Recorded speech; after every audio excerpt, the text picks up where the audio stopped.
I decided to put my sister's name on the marriage license. This time, I'd give Jake what he wanted. This time, I'd be the one to dress my sister in the wedding gown, the one to place the engagement ring on her finger. I'd engineer every encounter between them. When he took her to New York City, I'd head south to the University of Miami without a word, because in my past life, even when I was over 50, he and our son were still pleading with me for a divorce, pleading to legalize his relationship with my sister. Reborn, all I wanted was to embrace freedom and leave romance behind. Just fill out your name and give it to me. Jake tapped his fingers impatiently on the table. I stared at the marriage license, my fingertips tracing the rough edges of the paper, lost in thought. In my past life, I'd filled in my own name like it was a sacred decree, then excitedly dragged Jake to buy wedding favors, only to be met with harsh words because he was rushing back to make ginger tea for Chloe, who wasn't feeling well. Yeah, I know, I mumbled, feigning indifference. I glanced up at his anxious expression, his eyes constantly flicking to his watch. He was wearing a white shirt, the sleeves rolled up to his elbows, revealing his toned forearms. Chloe loved him dressed like this. She said he looked clean-cut and fresh. If you're busy, go ahead, I said, forcing a casual tone,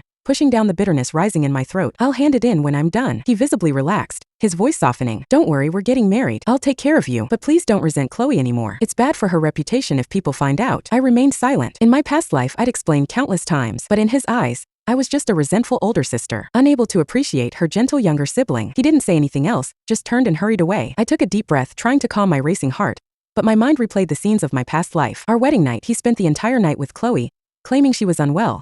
He only took Chloe with him when he was stationed in New York, saying she'd never been there before. Even on the day our son was born, Jake was too busy comforting a distressed Chloe after her separation to be present. Then just before I passed, our son was whispering in my ear, "Mom, just let Dad go. You're not as compatible as Aunt Chloe. Dad's been unhappy for so long." I looked at my distant husband on the hospital bed. He remained silent. That silence was all the confirmation I needed. I pressed my lips together firmly, then slowly released them. No, not this time. I wouldn't make the same mistakes. I picked up the pen and slowly wrote 2 words in the applicant section. Chloe Miller. Jake, if you loved her so much, you could have her. I handed the completed application to the clerk, took the marriage certificate, and turned to leave the registry office. I felt no sadness, only an indescribable sense of relief. Chloe and I were taken in by the Millers after our parents' passing. Chloe was charming and knew how to flatter, coaxing the Millers into treating her exceptionally well. Mrs. Miller, in particular, had hoped Chloe would marry Jake, but Chloe's single phrase, "I don't want to compete with my sister," made Jake willingly marry me. In reality, she was keeping Jake waiting. Back then, he was just a captain, and she was hoping for someone more accomplished. I went to the university,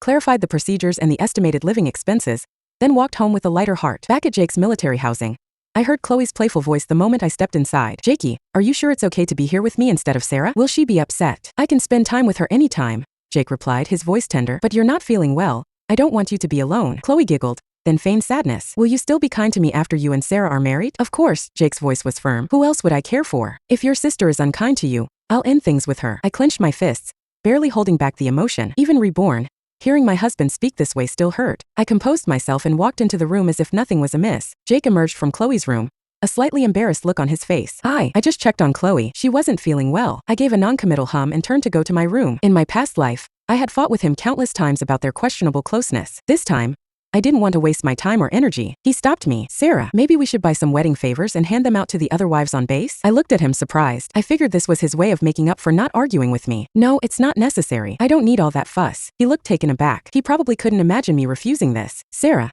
are you upset that Jake was taking care of me?" Chloe came out of the room, looking all innocent and wronged. She was wearing the vintage dress I'd bought specifically for our wedding photos, the one I'd worked extra shifts for 6 months to buy in my past life, and hadn't even worn once. Noticing my gaze, Chloe stammered, I saw it on your bed and it looked so pretty. I wanted to try it on. I forgot to take it off." She looked down at her fiddling fingers, the picture of a child who'd made a mistake. Jake instinctively started.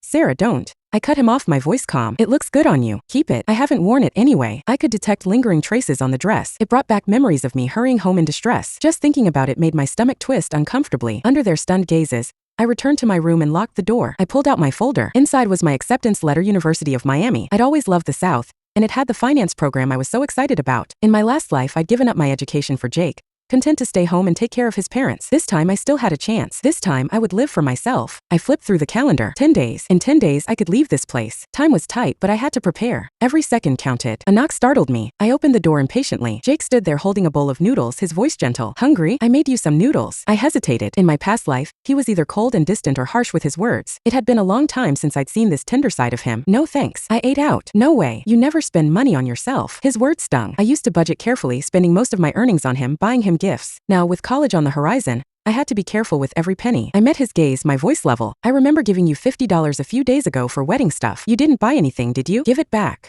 His hand froze, Then he offered an awkward explanation. That money. I bought Chloe some new sandals. I couldn't help but scoff. Seriously? Again? Well, if there's nothing else, I'm going to bed. I'll give you the money tomorrow, he said, a hint of anger in his voice. We're getting married. Do you really have to be so petty? I snorted. So, I can't even be upset when you spend my hard-earned money on someone else? He knew he was wrong, but still muttered, unbelievable. I didn't bother arguing.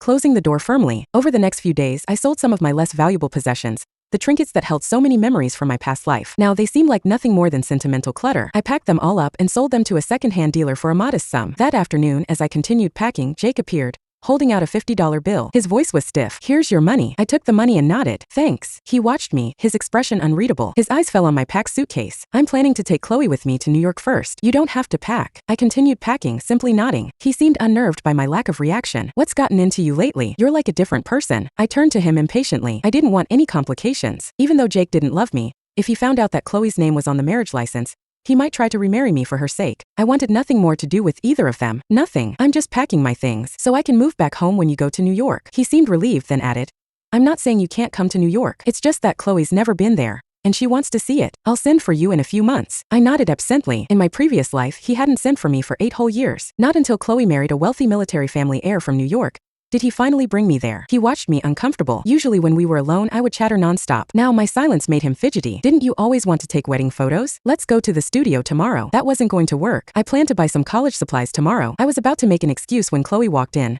looping her arm through Jake's. Jakey, what studio? I want to take pictures too. Jake smiled and patted Chloe's head. Sure, we'll all go tomorrow. You two go. I have things to do tomorrow. Jake frowned. What's more important than our wedding photos? We'll take the photos first, and then I'll go with you to buy whatever you need. His tone was firm, leaving no room for argument. Chloe chimed in. Yeah, Sarah, you're not going just because of me, are you? I didn't want to argue, so I agreed.